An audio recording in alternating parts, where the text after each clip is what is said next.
What's up, guys? It is Dr. Murphy of Murphy Medical Associates and our team at coronatestct.com.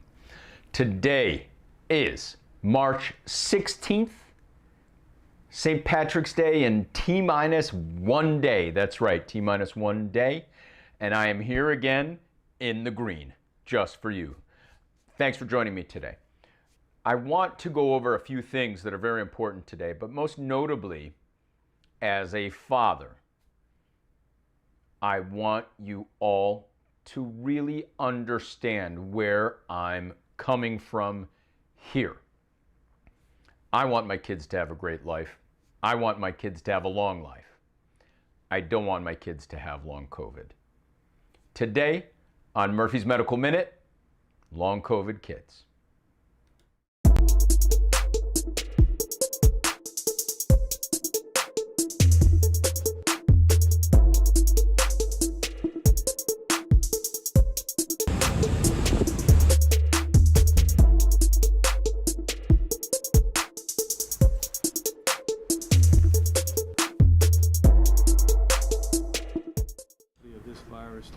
Thanks, guys. I want you to pay attention closely to this video. It's very limited. We know of the post-immune inflammatory disease that you've heard about, but it's very rare. But in general, this virus does not cause significant illness in children. Secondly, and I think it's important, unlike influenza, where one of our biggest concerns is we've been able to show that it's really schools and children that become the instrument of transmission throughout our community. With influenza, we really don't have evidence that children are driving the transmission cycle of this. It wasn't just as we've been talking about, the coronavirus is very real and very scary, and it's especially scary for children who may or may not understand. My children, Layla, 8 here, and my son Mateo, 7 at home, often ask if they will catch COVID, and if they do, will they die? They are watching as others get the vaccine, and they would like to know, when will kids be able to get the vaccine? Well, first of all, honey, what's your first name? Layla. Layla, beautiful name. First of all, kids don't get the vaccine, get COVID very often. It's unusual for that to happen. They don't. And the evidence so far is children aren't the people most likely to get COVID. Number one. Number two. We haven't even done tests yet on children as to whether or not the certain vaccines would work or not work or what is needed.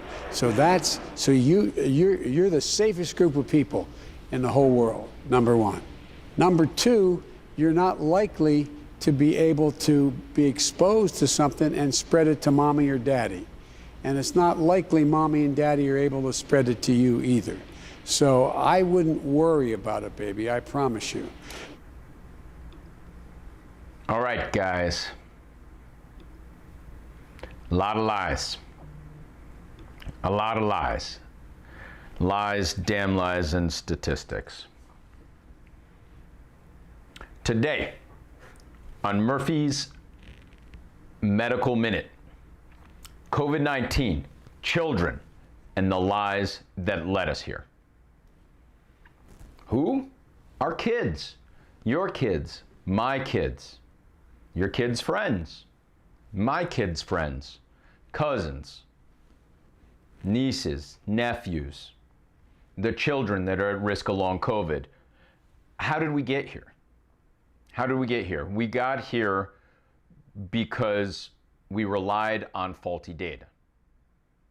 But most importantly, the lies. And I want to go through these. We have to dismantle these lies together. So thanks for joining me. We're going to dismantle them.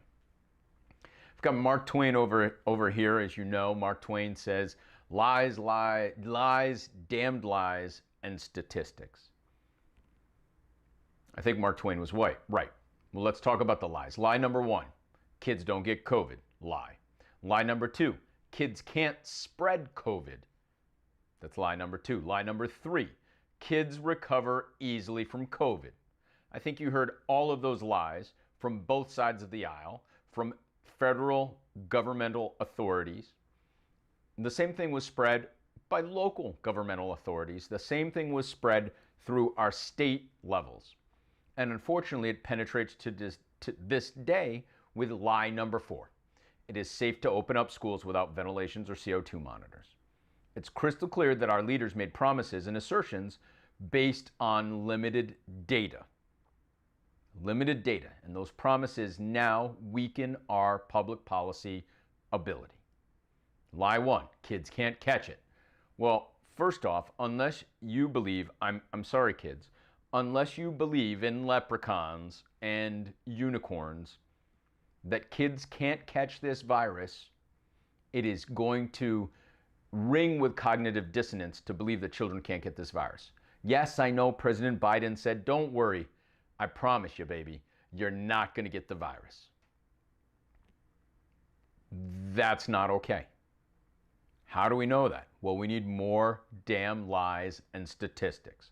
One of those damn lies and statistics comes out of the CDC and Mississippi, who recently did a serologic survey of children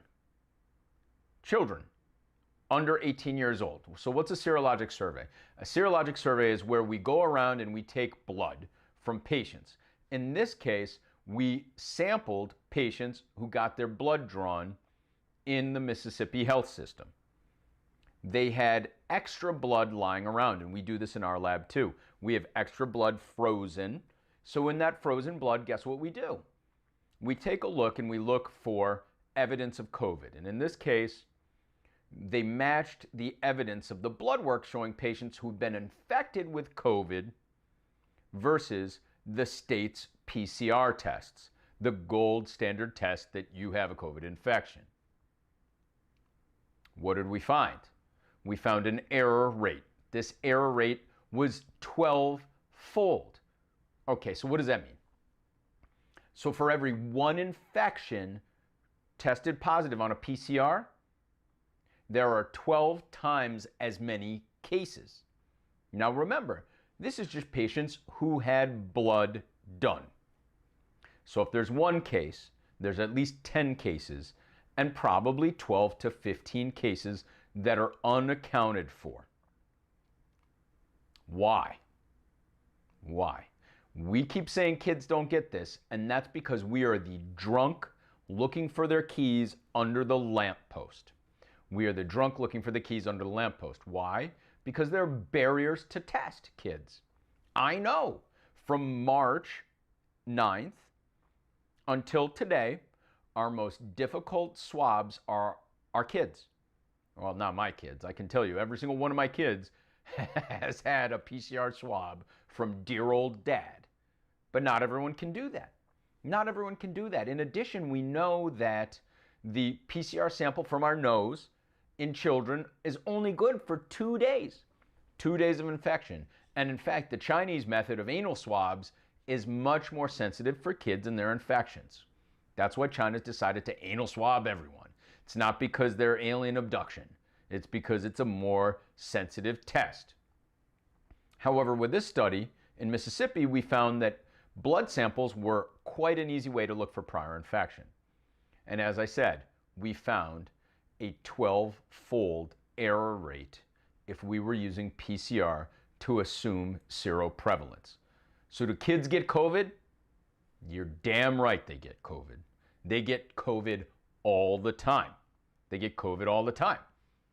So despite what our statistics and our public policy are here, we're wrong. We're dead wrong. We're dead wrong. We're dead wrong. There's nothing else you can say about it. We need to test, treat, isolate, and trace. How are we going to do these things? How are we going to properly monitor this? We need to lower the barriers to testing. Most parents can't bring their kids to get tested during normal business hours. So we need to have testing centers open on weekends and at nights.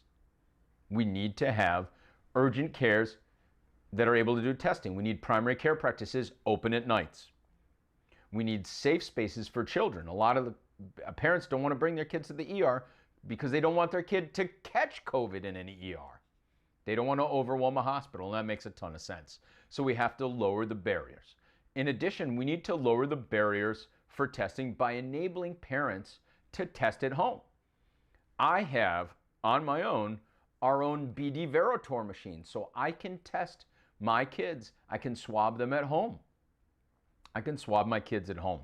No, very few people can do that. Jonathan Rothberg can do that. He's developed his own tests, so he tests his own family at home for research, for fun purposes. Well, guess what? We need the FDA involved in at-home testing for kids. We got to save it. The swabs are too big for these little kids' noses. We need alternative strategies. Although, trust me, I don't think a single one of my kids would let me do an anal swab on them. Not going to happen, not a single one. We need to lower barriers to spreading the disease. And we're going to go over spreading here. That's lie number 2. But we need to improve FMLA for sick kids.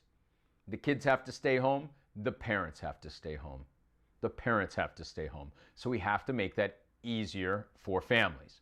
We need to improve the barriers to spreading by encouraging kids to eat their lunch outside.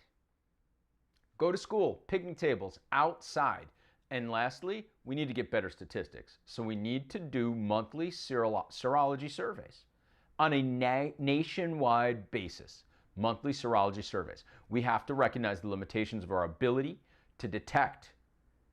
We have to recognize the limitations of our ability to detect and not overpromise that wonderful little girl that she's not going to get COVID.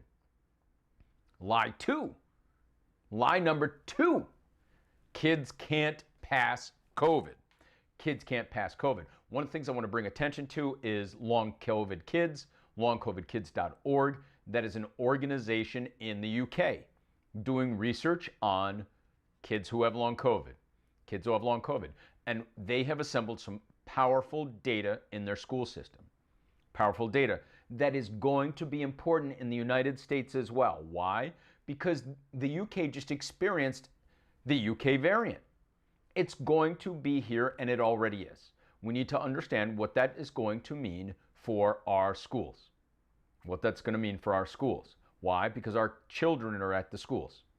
We've opened up these schools, our children are there, and guess what? The teaching assistants were 3 times more likely to get COVID-19, to get SARS CoV2. Why? Why were the teaching assistants 3 times more likely? And why were teachers nearly 2 times more likely to get COVID? Because they're working with the children. They're working with children. And I'll be the first one to tell you, hi, at a younger age, there were times maybe when my kid had a fever at nighttime and I may have given them Motrin before they went to school. And that's me, a physician. What do you think is happening with others? Oh, it's okay. It's just allergies. It's just allergies. Okay. Well, if you can't test, then you don't know. You can't do the rest. In addition to that, the UK variant increases transmission 50 to 70%.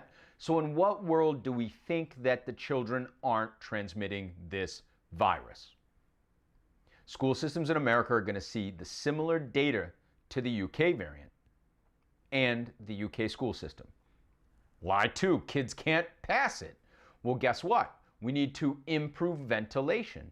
It is clear that COVID-19, that SARS CoV2, and the disease that comes with it are due to an airborne passing. And I made mention about this with humidity. We need our humidities to be between 40 to 60% in schools.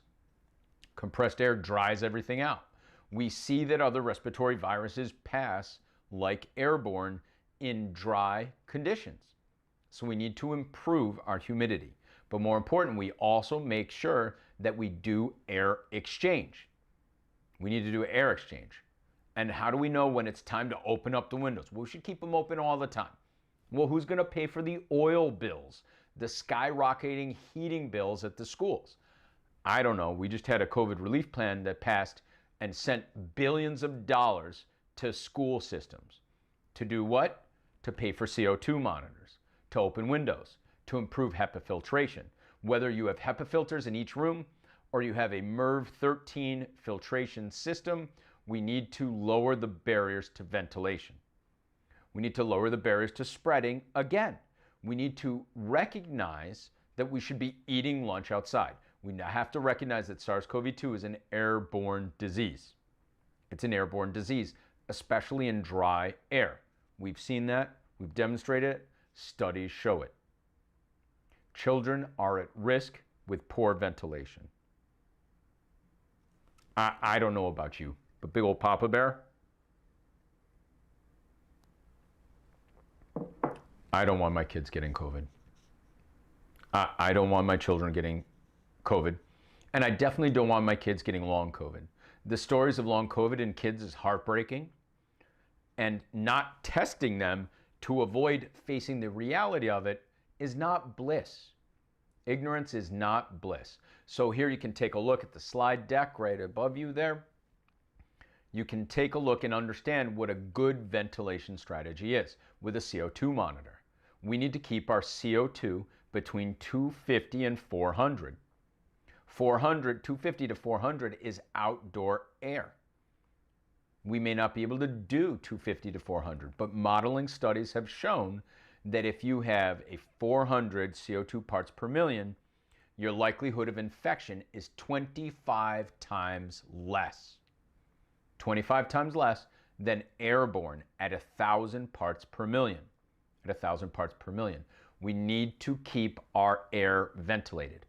Open the windows. Open the windows. Do I think going to a bowling alley for an after-school event is a smart thing? No. Do I think parents that are doing it are stupid and they want every kid to get COVID? No. Do I think parents can be a little weak and want their kids to have a normal life? Yes. I think if parents knew what the CO2 rate was in some of these indoor events, they would crap themselves. They would crap themselves. It would destroy business. And again, it goes back to choosing wealth over health. Do these businesses want people to know what the CO2s are inside of their establishment? No, because it'll scare people away. It'll scare people away. But there's a solution. There's a solution. Open the doors. Open the windows. Find a way to pay for the heating. Find a way to subsidize it. Open the windows at the bowling alley. Maybe turn down the music a little bit so people don't have to scream and shout carbon dioxide everywhere. It's my 2 cents. We need to keep our air and our CO2 under 1,000 parts per minute. What happens at 1,000 parts per minute? Put simply, CO2 causes drowsiness. Carbon dioxide causes drowsiness. What do you think the COVID in the air causes? We have to keep under 1,000 parts per minute at all of our offices at Murphy Medical Associates, and we have CO2 monitors. Those CO2 monitors are to be lower than 900 parts per minute. We have alarms on them. We open the windows, open the doors.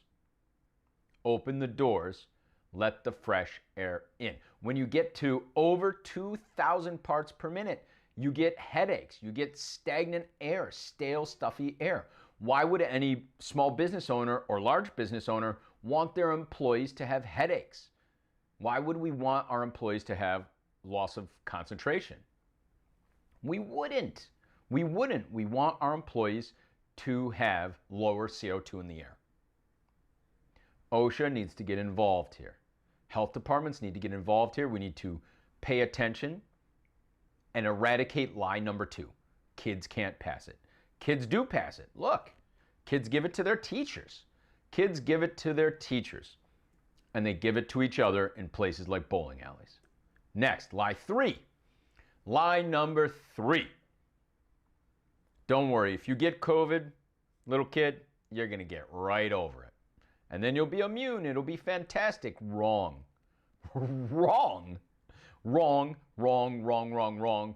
Full of lies. You're full of lies. Why? Because you relied on statistics. And you failed to take into account that kids don't like nasal swabs. Kids don't like anal swabs.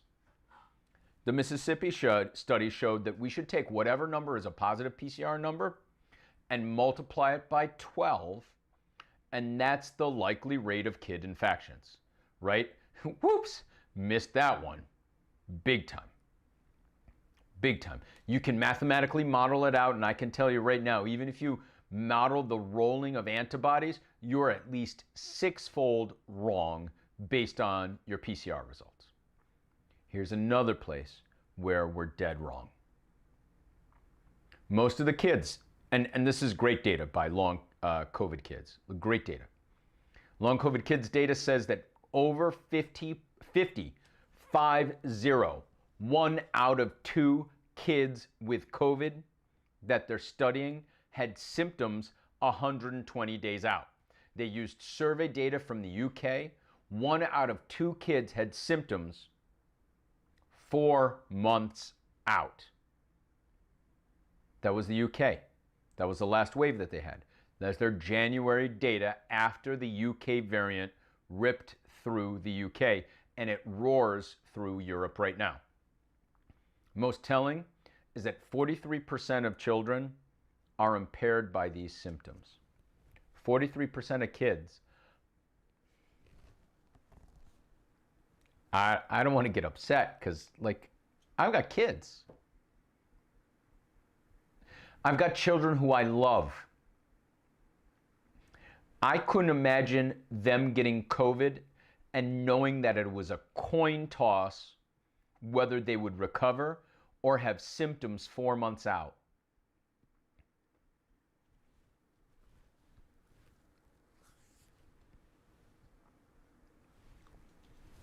That just tears me up, guys. That just tears me up that we have politicians and political organizations saying, oh, don't worry, the kids are going to recover easily. No, they're not. No, they're not. The kids are not going to recover easily. Nearly 43% of these kids had their lives impaired by their symptoms. 43%. The preliminary data in Italy shows this. It is terrifying. It is terrifying. 15 to 35% of all adults are long haulers, and yes, maybe vaccination may help 1/10 of them. But kids don't have vaccines yet. Kids don't have vaccines yet. We have to understand that SARS CoV2 is not a common cold. It's not influenza. Kids are not magical, well, they are magical beings, but they get infected just like adults do. If anything, they suffer worse. Most of the children that had long COVID didn't go to the hospital. Most of the children with long COVID didn't go to the hospital. We have to recognize that children who are infected are going to suffer the scars long term. So what is it? What is long COVID? Long COVID is a series of symptoms in children, that persist long after the COVID is gone, long after the infection is gone. The top 10 symptoms include GI issues, chest pain, headaches, fatigue, joint pain, sore throat, rashes. Yes, we see rashes after the infection is gone, dizziness and mood changes. Overall, these symptoms can be mistaken for just about any disease. They can be blown off, they can be ignored, they can be dismissed by a pediatrician or a family member. We can call them allergies, we can call them growing pains, we can call them anxiety or stress. Here's what long COVID is not. It is not MIS-C. It is not multisystem inflammatory syndrome in children. Long COVID is not that. MIS-C is an exceedingly rare condition similar to Kawasaki's disease, which is also exceedingly rare. Exceedingly rare. Long COVID is more common. I think I told you before. 50% of children in Italy, 50% of children in Italy that were infected with COVID had symptoms 120 days out. Long COVID is common. It is common in kids. 43%, 42.6% had symptoms that affected their daily lives. And I tell you what, we don't know about vaccination here. We don't know about vaccination in kids. Long COVID is being evaluated through grassroots organizations like longcovidkids.org. Why we do not have a national strategy for treating long COVID is beyond me. With the UK data, here's what we found. Only 7% of those kids were admitted to the hospital, and 70 Is there a predisposition? We talked yesterday about obesity and the predisposition to death from COVID. Obesity and the predisposition to death from COVID. These kids didn't have previous medical histories. They did not have previous medical histories. And overall, these symptoms, as you can see here, right, these symptoms can be mistaken for just about any disease. That's why we need better serologic testing. That's why I'm very happy about the FDA's approval of the T-cell tests and antibody tests. But we need more ability to make diagnosis here on a clinical basis. How are we going to keep your kids and my kids free of COVID? How are we going to do it? We're going to avoid crowded spaces. We're going to avoid crowded spaces. We're going to avoid places with poor ventilation, like bowling alleys. Okay? Like wrestling gyms. Like bars, right? I mean, maybe it is St. Patrick's Day coming up, but keep your kid out of the bar, please. Keep your kid out of the bar.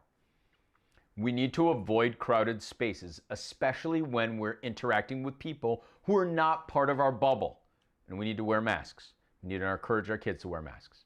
We need to play outside. Outside activities are essential. You're 25 times less likely to be infected outdoors. Why? Because our CO2 content is less. We have better air exchange, 400 parts per million. You can see here on my machine that the red alert is going off. The alert is going off on our machine right there. Right there. That's one of our CO2 monitors. You know what it cost me? 25 bucks. 25 bucks to pay for proper ventilation monitoring. When are the kids going to get vaccination? Maybe in the fall. If we continue with this mysterious idea that, okay, I'm not going to call it a mysterious idea. I'm going to call it a lie. It's the big lie. If obesity killing people with COVID was the elephant in the room, the big lie is that kids don't get COVID. The big lie is that kids do just fine after they get COVID. The big lie is that kids don't spread COVID. These are all lies. And the fourth lie is that we can open schools without thinking about ventilation. Nothing could be further from the truth. Maybe in the fall. Maybe we'll get vaccines for the kids in the fall. Maybe. Schools need to eat outside, and they need to find a strategy to pay for proper testing and proper ventilation. Don't get me wrong, we went over this yesterday. We talked about the fact that when school is in session, kids don't gain weight. Having school in session keeps kids' minds and bodies healthy. It keeps them healthy, but not having a COVID-19 strategy is not acceptable. Not having a ventilation strategy is not acceptable. Humidification of air, air exchange, CO2 monitors. These are essential to keep our kids from risk. And we have to have a school-based testing strategy. And with the Centers for Medicare and Medicaid saying that insurance companies don't have to pay for surveillance testing, you are throwing the gauntlet down to these schools. How are they going to track this? Who's going to track their kids? Who's going to track for symptoms? Who's going to test? And who will pay for these things? Putting wealth ahead of health with the most profitable companies from this entire pandemic is despicable. It's despicable. We have to keep kids in school. We have to do it safely. And if we operate from the myth that kids get over COVID, we're dooming our future. We're dooming future generations. SARS CoV2 infects kids. Say it with me. SARS CoV2 infects kids, and long COVID is the result. Greater than 50% of kids experience symptoms after their infection at 120 days. The best thing we can do for kids is keep them out of poorly ventilated activities, poorly ventilated activities. If you're a parent, you want to keep your kids safe. I understand play dates. I understand bubbles. I understand school pods and cohorts. They've done a very good job. But going to a bowling alley where you're exposed to other pods that you don't know whether they have COVID or not, checking a temperature at the door, that's foolhardy. Checking a carbon dioxide parts per million, that's smart. You shouldn't be taking your kids anywhere that doesn't have that. If you're going somewhere with poor ventilation and they don't have carbon dioxide parts per million monitors, you should turn your butt around and get out the door. Why? I just told you, if your child has an infection with SARS CoV2, you are highly likely to have a child who has symptoms 120 days out. And 43% in this Italian study, 43% of children had symptoms that affected them long term, way after the infection left them. Do we want that? Do we want our children to be sick? Do we want our children to be debilitated? Do we want our children to have long COVID? We can no longer ignore the lies. We need to confront them. Vaccination of the teachers is only a start. It's only a start. It's the drunk under the lamppost. Who's screening these kids? I can tell you at a private school like Greenwich Academy, they're doing saliva surveillance studies. Are they doing that at Greenwich Catholic? No. Are they doing that at the Bridgeport Diocese? No. What are these private schools in New York City doing? With the New York City variant B.1526 out there, with the UK variant growing, what are we doing?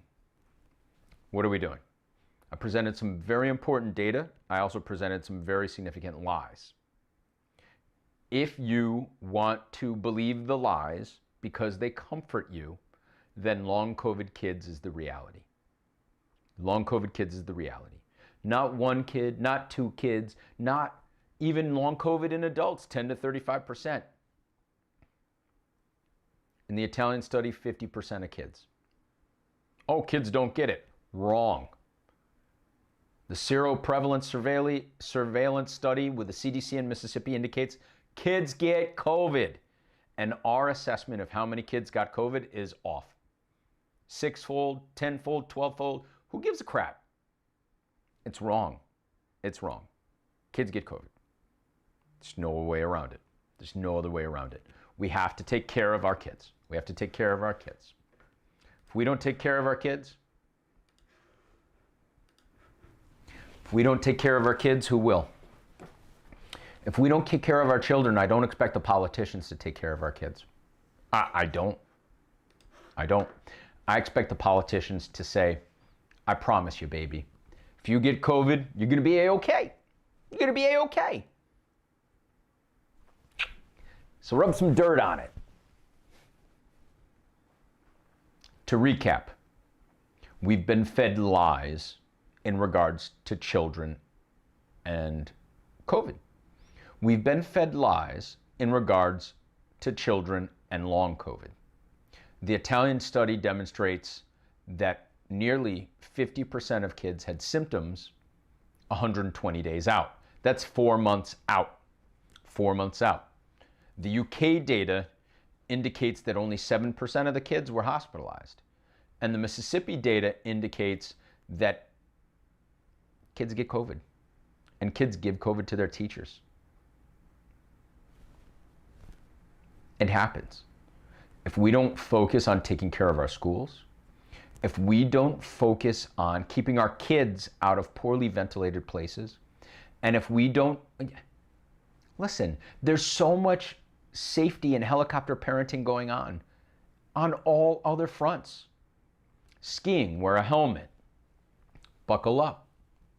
All right? Is that food safe? Is it organic? Are our kids safe? Yet, hey, let's go to Bullmore. No. No. Absolutely not. We need to keep our kids properly ventilated, playing outdoors with outdoor activity like sled riding or bicycle riding or playing sports outdoors. Outdoors. If you're going indoors in a poorly ventilated space, you better make sure that they have a CO2 monitor, right? Air quality in those spaces, especially as the governors are going to choose wealth over health. Wealth over health. We see that. We see that. Vaccinate everyone. Well, there are a whole lot of people that aren't going to get vaccinated. A whole lot of people. And children aren't eligible for vaccinations yet. So what are we going to do over these next 3 months as we study the safety in children? What are we going to do? What are you going to do? That's what I want to know. Now that you know what I know, what are you going to do, parents, to protect your kids from long COVID? What are you going to do to protect your kids from the chronic conditions that come from a COVID infection? The lies are lies. Don't lie to yourself. Don't lie to your children. Take care of your kids. Get them outdoors. Teach them to be well. Teach them to be well. Teach them to eat right. Teach them to exercise. Teach them to enjoy the great outdoors, because that's the safest space for them right now. Encourage your school to have outdoor eating. Encourage your school to have HEPA filtration systems. Encourage them to have PCO2 monitors, so carbon dioxide monitors. We do so much to take care of our kids and try and protect them from all sorts of stuff. All sorts of stuff. And yes, I get the mental health issues, and yes, I get the weight gain when school is out. But do you understand long COVID? If your answer is yes, then you want to protect your kids like I'm protecting mine. If your answer is no, then you should be scared and want to protect your kids just like I protect mine. I don't want any of my kids to have long COVID.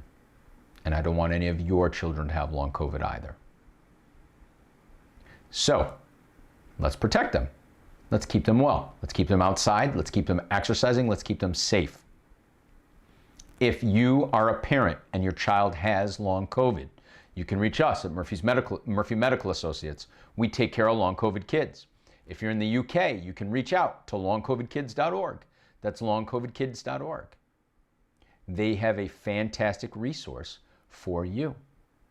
If you're a teacher and you want to learn more about safe schools, read the CDC bulletin, but also go to longcovidkids.org and read about safe schools. We are made to be well. Our bodies are the most amazing thing and the most amazing creation, but we have to treat them well to be well.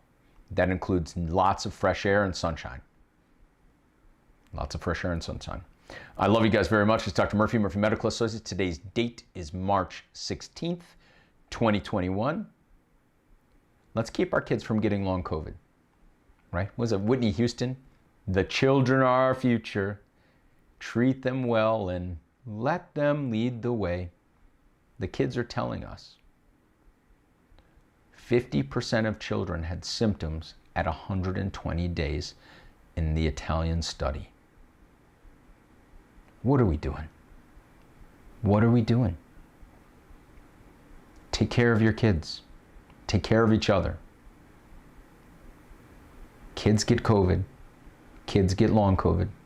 Kids spread COVID. And we can prevent it. We can prevent it. It's Dr. Murphy, Murphy Medical Associates. Tomorrow is St. Patrick's Day. I got my green on for you. Stay safe, keep your kids safe, and be well.